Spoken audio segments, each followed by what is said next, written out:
In 1347, a ship docked at the port of Messina, Sicily. No one knew that almost the entire crew was already dead.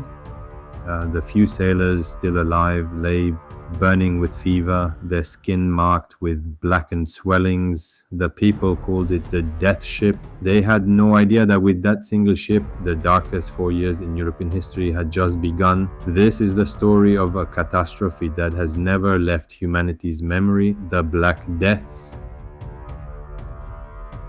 The story doesn't begin in Europe, it begins thousands of kilometers away on the steppes of Central Asia. Scientists believe the disease originated among colonies of burrowing rodents, gophers and marmots living underground.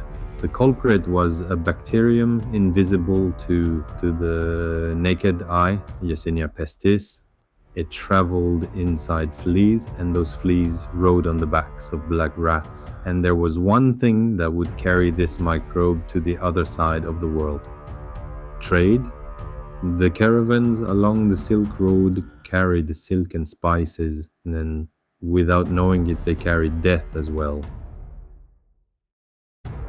In 1346, the Genoese trading colony of Caffa on the Crimean coast came under siege by a Mongol army. As the siege dragged on, disaster struck the Mongol camp. Soldiers began dying of plague one by one, and in that moment, what may be history's first act of biological warfare was born. Mongol commanders loaded the bodies of dead soldiers onto catapults and hurled them over the city walls. The goal was simple: break the city with disease. The Genoese ships that fled Caffa unknowingly carried the plague with them across the Mediterranean. A few weeks later, one of those ships dropped anchor in Messina. The catastrophe had arrived at Europe's doorstep.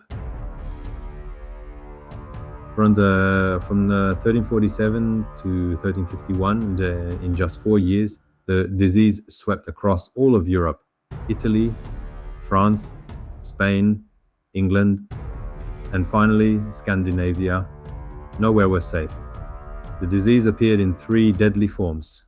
Bubonic plague caused painful blackened swellings in the lymph nodes. Pneumonic plague settled in the lungs, spread through the air by coughing, and was almost always fatal. And septicemic plague entered the bloodstream directly, killing its victims within hours. In major cities like Florence, the death toll climbed so high that there was no one left to bury the bodies. Streets emptied, families abandoned, even their own sick to flee. Historians estimate that between 30 and 60% of Europe's population perished. For that era, that meant somewhere between 75 and 200 million people. No one understood the real cause of the disease, and the unknown always feeds fear.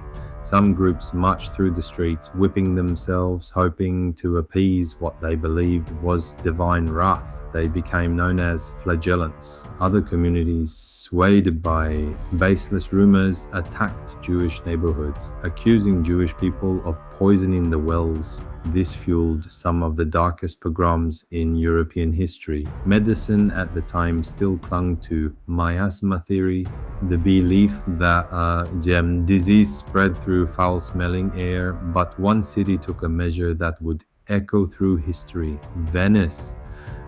Ships arriving at the harbor were held offshore for 40 days before anyone could disembark. The Italian phrase for 40 days, 40 giorni, and gave birth to a word we still use today: quarantine. But the most surprising part of the Black Death isn't the devastation it left behind, it's the transformation it triggered.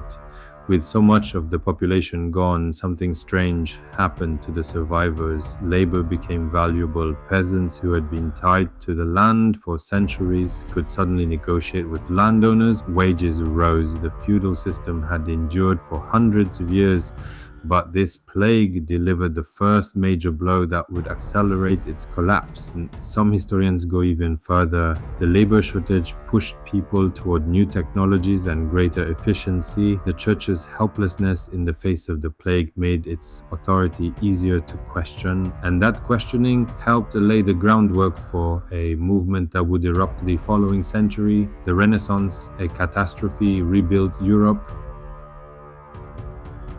Then the Black Death wasn't just a disease, it was the end of an empire, a social order, and an era, and the beginning of another. Today, centuries later, every time we use the word quarantine, we're echoing those 40 long days of waiting in the harbors of Venice at a tone, reflective, slow, and perhaps the most striking lesson history teaches us is this: even the greatest devastations can sometimes open the door to the most unexpected change.